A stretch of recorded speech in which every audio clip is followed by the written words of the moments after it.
On April 15, 1971, the Synergized Science Company headquarters in Albuquerque, New Mexico, is destroyed in a spectacular explosion.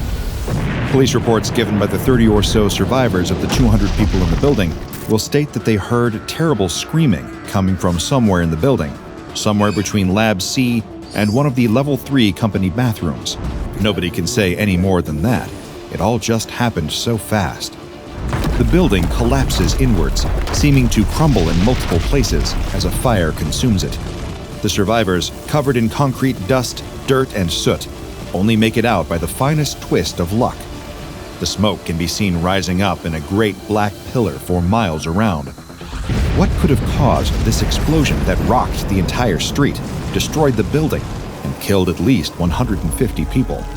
A chemical explosion from the lab that resulted in a brutal chain reaction? A technological failure that caused the whole place to go critical?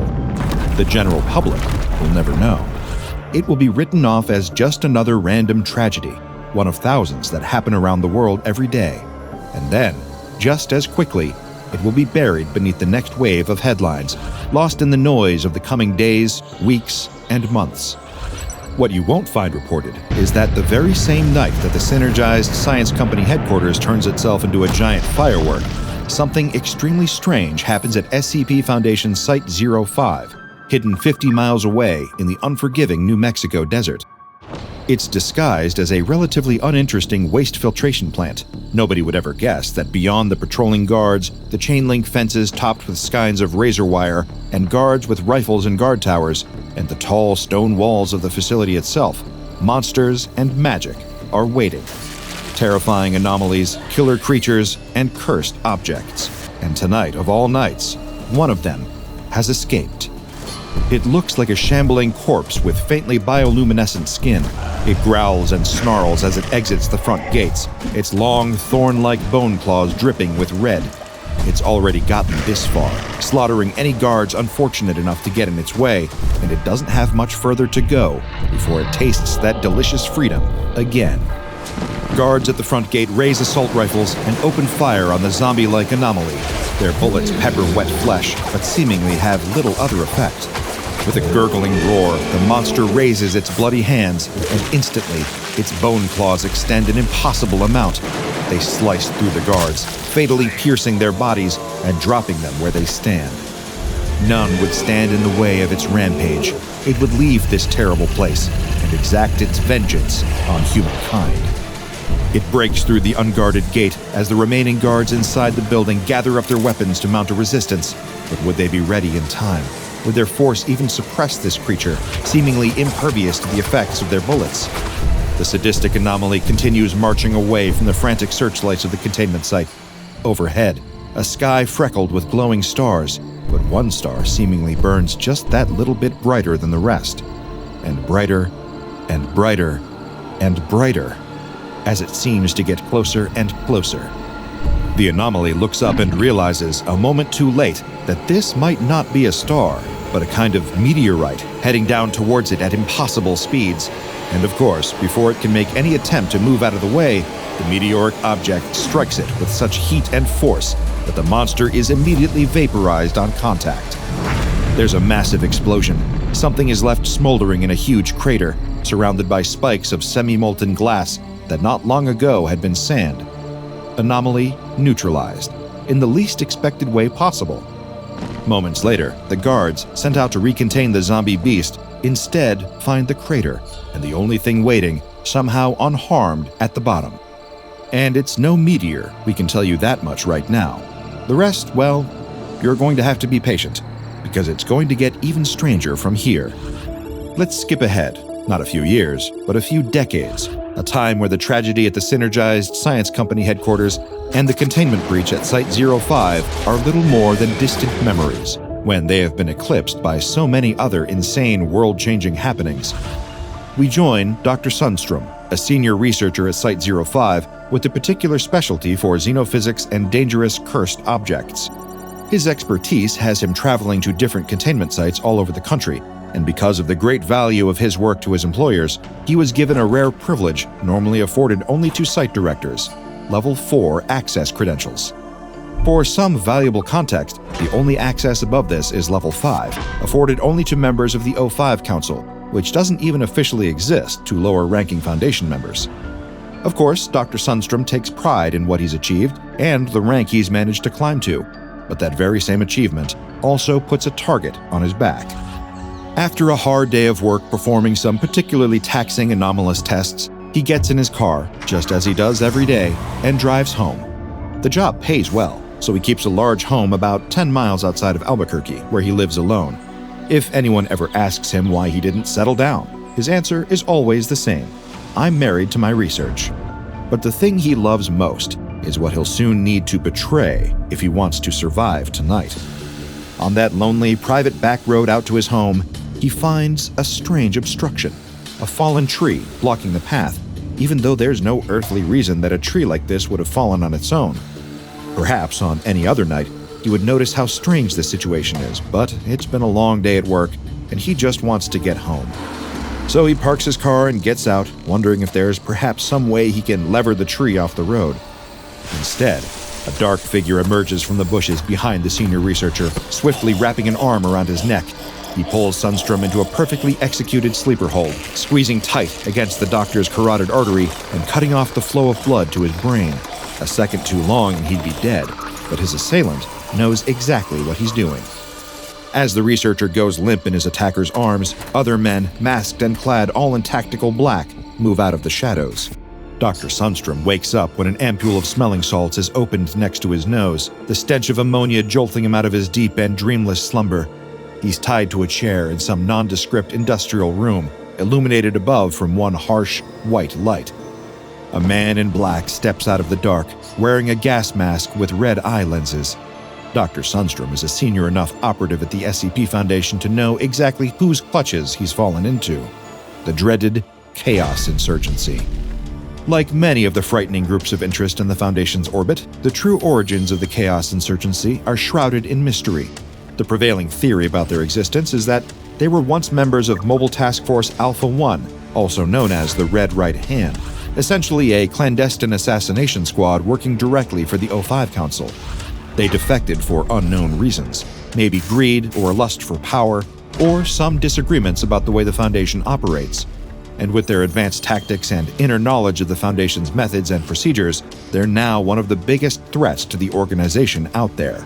And Dr. Sunstrom is tied up in one of their facilities. The captor in the gas mask pulls out a long, black combat knife, the kind that could probably slice through flesh without even feeling any resistance. It makes his skin prickle just looking at it. In 2 decades working with the Foundation, he's never felt closer to death than he does right now, at the mercy of the Chaos Insurgents. No need to look so afraid, Doc, the insurgent tells him, despite lifting the combat knife right up to his bobbing Adam's apple. There's a path for you out of this. You just need to do exactly what I say. Now, tell me about the most valuable anomalies your people are containing at Site-05 these days. It's a no-win scenario. If he doesn't tell the insurgent what he wants to know, then he'll surely die. But if he gives up some of the Foundation's most valuable information, then he'll likely lose his job and be given amnestics, erasing any traces of the career he's had. 20 years down the drain, and a legacy tarnished forever. But does he really have much choice in the matter anymore? Over the following several hours, he's beaten and tortured by the insurgent, experiencing kinds of pain he doesn't even know he's capable of feeling. On the whole, he does well, all things considered. The insurgent has broken what seemed like stronger men than Dr. Sunstrom, and he's impressed that the researcher has lasted even more than an hour of the very enhanced interrogation techniques that the Foundation taught him. But they all break in the end, don't they? He's lost a lot of blood by the time he gets talkative, that Dr. Sunstrom. Suffering has not sharpened his considerable mind, but he tells the insurgent everything that he knows. The designations and attributes of all the most vital anomalies in Site-05, and exactly how to bypass security on them. It's all the kind of information that only a Level 4 staff member could give away, weighed against his life. Thank you, Dr. Sunstrom, the insurgent says, his voice calm and even as ever. You've been extremely helpful, and we'll make good use of those anomalies. With the doctor's part in all this done, the insurgent, without a moment of hesitation, lifts up his knife to the poor man's throat. Dr. Sunstrom's last words are a feebly choked out, "But you promised," before a single flick of the insurgent's wrist sends him to the dark. The information gathering stage is over. It's time to apply that knowledge practically. The next day, the insurgent arrives at Site-05. You wouldn't recognize him as the man in the dark tactical suit and the gas mask from the room where Dr. Sunstrom died. Now, he's wearing an impeccable disguise as a Foundation site security guard, complete with a working ID badge that would give him clearance to pretty much any area in the site, all thanks to code he lifted from Dr. Sunstrom's keycard. He's able to walk right into the facility with smiles and nods at every layer of security, like taking candy from a baby. He enjoys that cliché in the privacy of his mind. He's doing this for the same reason any member of the Chaos Insurgency does. He begins conducting a raid on the Foundation supply, stealing anomalies from right out under their nose, and hopefully destroying infrastructure in the process. Not only would this weaken their enemies here at the Foundation, it would also give them a valuable resource to traffic and fund their own growing practices. After all, there are plenty of dictators and developing nations eager to give themselves a military edge. It's often easier to buy an anomaly from the Chaos Insurgency than to enrich enough uranium for a worthwhile arsenal of ICBMs. Good money, all said and done. And if Dr. Sunstrom was being honest, then Site-05 has plenty of riches to plunder. The insurgent slides through the facility unnoticed, watching the Foundation personnel around him going about their days, bantering, thinking about meeting work quotas, so absorbed in their little lives that they can't even imagine that they're being infiltrated. It isn't long before he's reached object storage, safe-class anomalies. Of course, they won't be so safe when he gets his hands on them. He's going to make every single one of these Foundation fools suffer for their sins. But they're not quite as foolish as the insurgent thinks. Up in the security control room, where sharp-eyed professionals who are paid well to memorize the faces of everyone working at their specific Foundation containment site, the unfamiliar mug of the insurgent had immediately thrown up alarm bells. Of course, there's no point in actually sounding the alarm. If they do that, then the insurgent escapes during the panic. It's practically what they're built for. The best way to catch an infiltrator like this is to make him think he's in control, undetected, right up until the moment that the trap springs and the cage is closed. It's the hunter's way. But who is really the hunter here, and who is the hunted? The insurgent uses his cloned level 4 keycard to enter object storage. So many wonderful things to take. But what? Without a full-scale raid, there's no way he could leave with more than he could fit into a backpack. He's looking at rows upon rows of mysterious artifacts, just like Dr. Sunstrom had told him. Clearly, it was worth juicing the old coot just for this. But the insurgent doesn't have time to take his victory lap for long. Just as it seems his mission is paying off, he hears slamming on the door outside. He's been rumbled, even after all this planning. And he's right. There's a sizable force of guards, decked out in armor and wielding a mix of pistols, submachine guns, and assault rifles outside. And not just outside of one door, outside of every entrance and exit into the object storage chamber. This is bad. The insurgent assesses his options. The only weapon he's packing is a standard-issue Foundation Sig Sauer P226 Elite with a 15-round magazine. Up against 30 to 40 Foundation operatives with better weapons and armor, he has absolutely no chance. His only hope is something in this room. The insurgent scans from locker to locker, glass box to glass box, looking for something he can use as a weapon. He tries to ignore the shouts and the fists and feet pummeling up against the door on the other side. He decides his best bet is what seems like a normal hand dryer. But if Dr. Sunstrom was telling him the truth, it's anything but. He smashes the glass container around the hand dryer with the butt of his pistol. No time to waste. He gathers the hand dryer up in his arms, surprised at the weight of it, and runs towards the nearest light fixture. As he can hear distant doors splintering from the onslaught of Foundation guards trying to break in, he rips a light switch off the wall, exposing the bare wires. He knows he'll never be able to escape now. Either they'll shoot him or wipe his mind, and all this would have been for nothing. He needs to do something extreme if this is to have any kind of meaning. With shaking hands, he ties the live wires he ripped from the wall into the back of the hand dryer, supplying it with power. He begins pressing the button on the front of the dryer again and again and again, turning it on and off. He knows there's only a 1.5% chance, but the more he presses, the more chances that The doors smash open, and a Foundation SWAT team is standing there, guns ready. The insurgent laughs and presses the button on the hand dryer one more time. This time, it works. Before the horrified eyes of the Foundation SWAT team, a jet of superheated plasma blasts out of the air hose of the dryer directly onto the insurgent. The laugh dies in his throat as his body melts and burns away like a living candle. The dryer fires off on its plasma jet like some kind of murderous bottle rocket. It hurls itself around the facility, smashing through walls and flesh, setting everything on fire in its wake. The dead go from the 5s to the 10s to the 100s as Site-05 degenerates into a terrible inferno. After ricocheting off the ground, the dryer sails up through the facility's ceiling and into the infinity above. Not long after, about 50 miles away, a hand dryer plummets from the sky, slamming into the earth near Albuquerque at extreme speed and blasting a crater into the ground, just 10 feet from where the Synergized Science Company headquarters once stood 30 years earlier. Sometimes powerful things come in small packages. And that's not just a terrible pickup line, it's also the perfect way to sum up SCP-313, also known as the Powerful Hand Dryer, a name that is somehow both entirely technically accurate, but somehow doesn't completely capture the vibe, like calling the Tsar Bomba a rather large explosive. At face value, this lethal appliance is impossible to tell apart from a World Dryer Corp Model A hand dryer, an extremely common sight in public bathrooms and corporate settings. Complete with 25cm by 24cm by 21cm dimensions, a white steel body, an activation button, and a metal air nozzle. Two things are strange about this anomaly. The less remarkable one is that it's completely indestructible, and we mean indestructible. The Foundation hasn't even discovered anomalous ways to cause even the slightest damage to this thing. But a hand dryer that couldn't be destroyed wouldn't be all that much to write home about, if not for the far more dangerous ability this anomaly unfortunately possesses, the sheer power of its drawing function. Specifically, when the dryer is fixed to a wall and has an at least 20-amp power source, it's considered armed and dangerous. It can unleash a drawing force unlike anything anybody has ever seen.